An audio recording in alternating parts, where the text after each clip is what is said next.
Election सिर्फ numbers का खेल नहीं होते, ये डेमोक्रेसी का असली टेस्ट होते हैं। और अगर उस टेस्ट में ट्रांसपेरेंसी कॉम्प्रोमाइज हो जाए तो सिर्फ रिजल्ट्स ही नहीं, पूरा सिस्टम क्वेश्चनेबल लगने लगता है। महाराष्ट्र के 2024 असेंबली इलेक्शंस के बाद भी कुछ ऐसा ही हो रहा है। एक तरफ रूलिंग अलायंस जीत का जश्न मना रहा था और दूसरी तरफ अपोजिशन ने वोटर टर्नआउट की डेटा में अनयूजुअल स्पाइक्स को लेकर सीरियस एलिगेशंस लगाए। एक ऐसा ही इलेक्शन का केस पहुंचा था बॉम्बे हाई कोर्ट और जिसमें अब एक फैसला आ चुका है। तो क्या है ये ऑर्डर, क्यों हाई कोर्ट गुस्से में दिखी है, क्या ये रूलिंग गवर्नमेंट की जीत हुई या अपोजिशन की, और क्या ये केस अब सीधे सुप्रीम कोर्ट भी गया है, सब कुछ हम इस वीडियो में देखेंगे। तो शुरुआत होती है महाराष्ट्र की 2024 असेंबली इलेक्शंस खत्म होने के बाद से। जून 23 को एक ऐसा दिन बना जब अपोजिशन पार्टीज, खासकर महाविकास अघाड़ी ने इलेक्शन कमीशन ऑफ इंडिया और रूलिंग पार्टी पर जबरदस्त आरोप लगाए कि वोटिंग के नंबर्स में अचानक से स्पाइक हुआ है,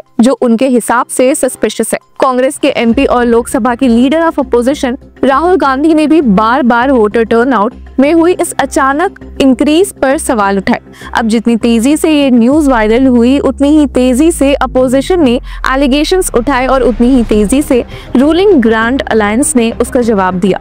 महाराष्ट्र चीफ मिनिस्टर देवेंद्र फडणवीस ने एक आर्टिकल लिखकर पूरा इलेक्शन प्रोसेस का डिफेंस किया, जिसमें उन्होंने ये बताया कि वोटिंग प्रोसेस पूरा लीगली और ट्रांसपेरेंटली कंडक्ट हुआ है। इसी पॉलिटिकल बैटल के बीच एक मेजर लीगल डेवलपमेंट हुआ जो पूरी तरह से 2024 के महाराष्ट्र इलेक्शंस की क्रेडिबिलिटी पर सवाल उठाता है। अब बॉम्बे हाईकोर्ट के bench of justices GS Kulkarni और अरीफ डॉक्टर ने रिसेंटली पिटीशन पर सुनवाई करके अपना ऑर्डर रिजर्व किया था। अब इस पिटीशन में ये रेज किया गया कि 76 लाख वोट्स पोलिंग के बाद यानी 6 बजे के बाद कैसे डाले गए, और इसी मामले में अब उनका ऑर्डर आ चुका है। अब ये पिटीशन वंचित बहुजन अघाड़ी के सदस्य चेतन चंद्रकांत अहिरे ने फाइल किया था। उन्होंने सीधे सीधे इलेक्शन कमीशन की लेजिटिमेसी पर सवाल उठाया और कहा कि वोटिंग के बाद जो एक्स्ट्रा 76 लाख वोट्स गए, वो नंबर्स पहले डिक्लेयर किए गए टोटल से मैच ही नहीं करते हैं। अब इस पिटीशन को कोर्ट में रिप्रेजेंट किया सीनियर एडवोकेट और वीबीए के लीडर प्रकाश अंबेडकर ने,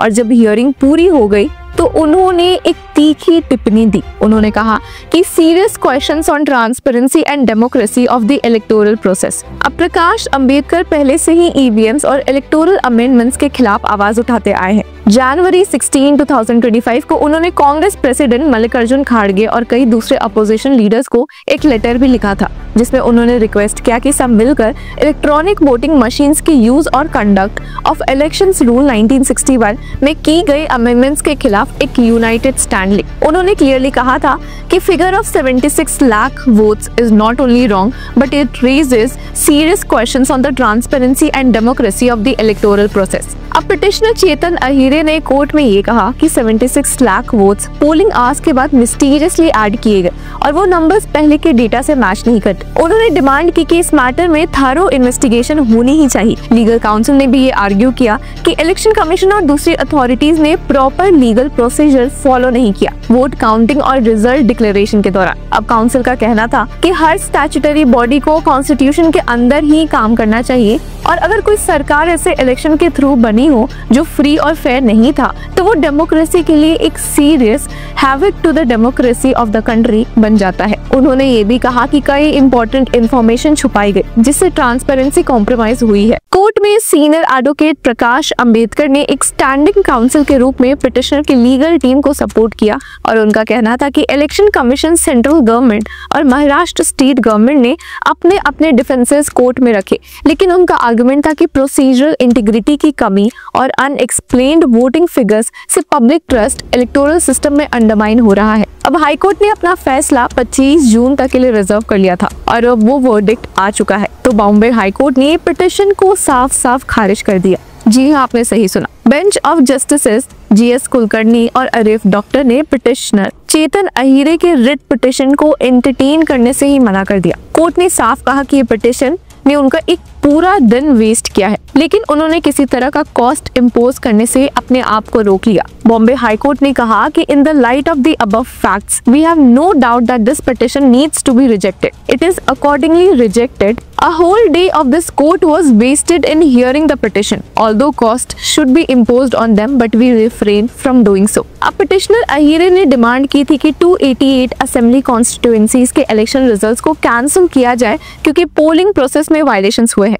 उन्होंने स्पेसिफिकली हाईलाइट किया था कि पोस्ट 6 PM पोलिंग में 75 लाख से ज्यादा वोट्स रिकॉर्ड हुए हैं, जो कि काफी अनयूजुअल है। साथ ही उन्होंने 90+ कॉन्स्टिट्यूएंसीज में पोल्ड और काउंटेड वोट्स डिस्क्रिपेंसी का भी आरोप लगाया था। सीनियर एडवोकेट आशुतोष कुंभकोनी, जो इलेक्शन कमीशन को रिप्रेजेंट कर रहे थे, उन्होंने आर्ग्यू किया कि अहीरे के पास पूरे स्टेट के इलेक्शन रिजल्ट्स चैलेंज करने का लोकस ही नहीं है, यानी कि स्टैंड ही नहीं है। एडवोकेट उदय वरुण जिकर, जो यूनियन ऑफ इंडिया को रिप्रेजेंट कर रहे थे, उन्होंने कहा कि अहीरे ने representation of the people act के तहत 45 डेज के अंदर इलेक्शन पिटिशन फाइल नहीं की, बल्कि एक रिट पिटिशन फाइल किया, जो कि टाइम बार्ड है और PIL भी नहीं है। अब सीनियर एडवोकेट अंबेडकर ने इस मुद्दे पर कांग्रेस पर भी क्वेश्चन उठाया। उन्होंने कहा कि to be honest Congress is just paying lip service and nothing more. उन्होंने फर्दर कहा भी कि after the Maharashtra elections were announced and the discrepancies in the polled votes were found by VBA, I personally reached out and wrote to Kharge on January 16, 2025. But we got no response either from Kharge or the Congress party. अब senior advocate Ambedkar ने कांग्रेस से पूछा भी कि now the question is, could not the Congress or Rahul Gandhi take this matter to the court? What has the article written by Rahul Gandhi achieved other than propagation of Rahul Gandhi? Petition फरवरी 3, 2025 को admit हुई थी। उसमें ये भी mention था कि election commission ने टोकन्स और कॉन्स्टिट्यूएंसी वाइज डेटा डिस्क्लोज नहीं किया है।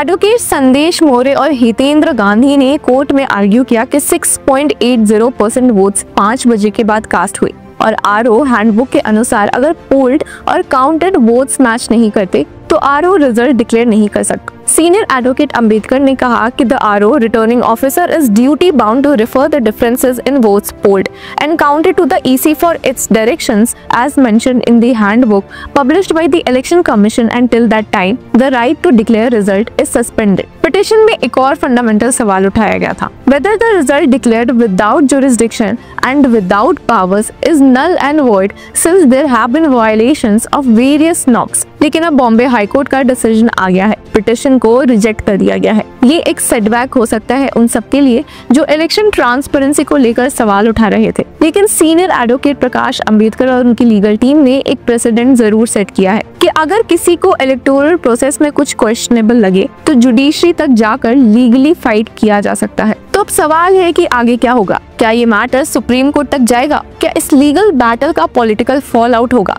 ये सब आने वाला वक्त बताएगा, लेकिन अभी के लिए 2024 के महाराष्ट्र असेंबली इलेक्शंस का रिजल्ट लीगली इंटैक्ट है। तो व्यूअर्स, आपकी क्या राय है हमें कमेंट सेक्शन में जरूर बताएं और तब तक के लिए कीप फॉलोइंग लॉ चक्रा।